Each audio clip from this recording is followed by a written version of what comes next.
जय श्रीराम. आजचा विषय थोडा वेगळा आहे. आपल्या सगळ्यांना ठाऊक असेल, वंदे मातरम म्हणजे आपलं राष्ट्रीय गीत. आपल्या या राष्ट्रीय गीताला येत्या 7 नोव्हेंबरला बरोबर 150 वर्ष पूर्ण होत आहेत.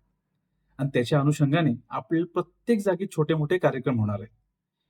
पण मला असं वाटतं, या गीतेबद्दल थोडीशी माहिती आपल्याला सर्वांना हवी.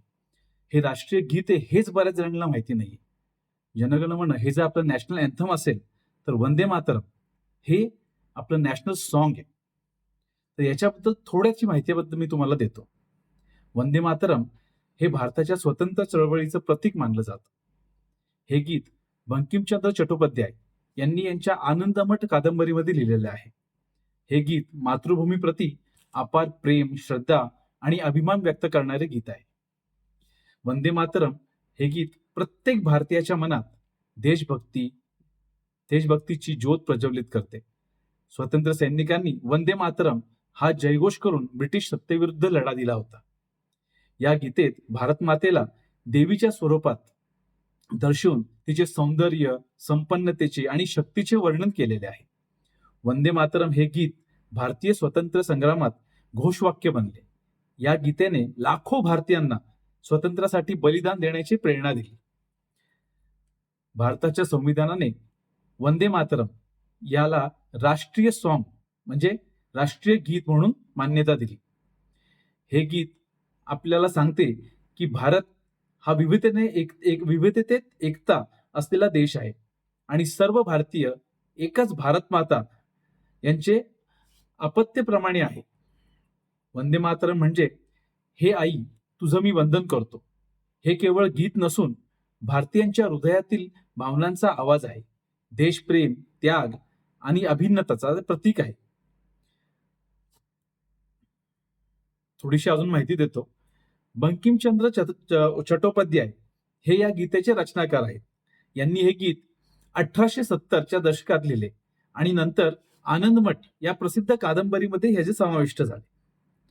मूळ वंदे मातरम हे संस्कृत आणि बंगला या भाषेचं मिश्रण करून लिहिण्यात आले आहे. या गीतेत भारतभूमीला आई म्हणजेच माता म्हणून संबोधून तिचे सौंदर्य, शक्ती, समृद्धी आणि पवित्रतेचं वर्णन केलेलं आहे. वंदे मातरम म्हणजेच हे माता, हे माझ्या मातृभूमी, तुझे मी वंदन करतो.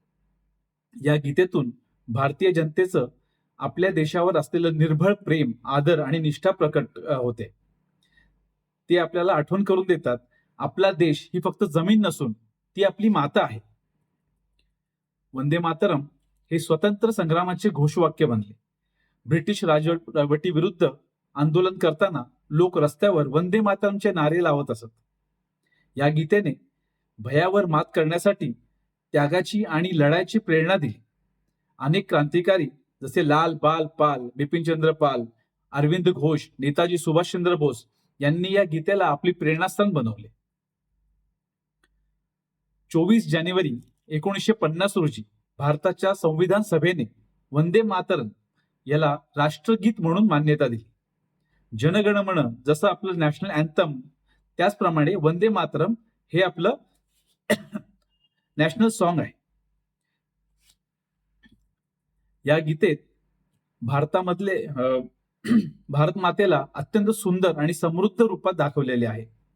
हिरवीगार शेते, फुललेले झाडं, नद्या, पर्वत आणि संपन्नता, तसेच भारत मातेच्या शक्तीचे आणि शौर्याचेही वर्णन ह्या गौरवपूर्ण गीतेमध्ये केलेले आहे.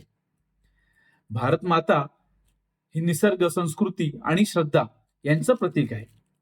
हे गीत आपल्याला आपल्या भारत मातेचा सन्मान करायला आणि त्याची उन्नतीसाठी कार्य करायला शिकवते. वंदे मातरम सुजलाम सुफलाम मलयज शीतलाम सस्य श्यामलाम मातरम वंदे मातरम वंदे मातरम. म्हणजेच हे आई तुझी सुपीक भूमी आहे, सुंदर आणि समृद्ध आहेस. तुझ्या वाऱ्याने थंडावा येतो, हिरवीगार शेती आणि आनंदाने भरलेली आहेस. वंदे मातरम हे केवळ गीत नाही, हे भारतीय अस्मितेची आत्मा आहे. यातून आपल्याला आपल्या भूमीशी असलेलं नातं, तिच्याबद्दल कृतज्ञता आणि अभिमान शिकायला मिळतो.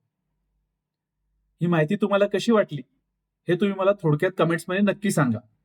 आणि आता लवकरच दिवाळी हा आपला सण येतोय, तर मी तुम्हाला दिवाळी सण आपण का साजरा करतो, म्हणजे वसुबारस पासून लक्ष्मीपूजन पर्यंत, पाडव्यापर्यंत, ह्या एक दिवशी आधी तुम्हाला ह्याची पूर्ण माहिती या आपल्या चॅनलवरती मिळेल.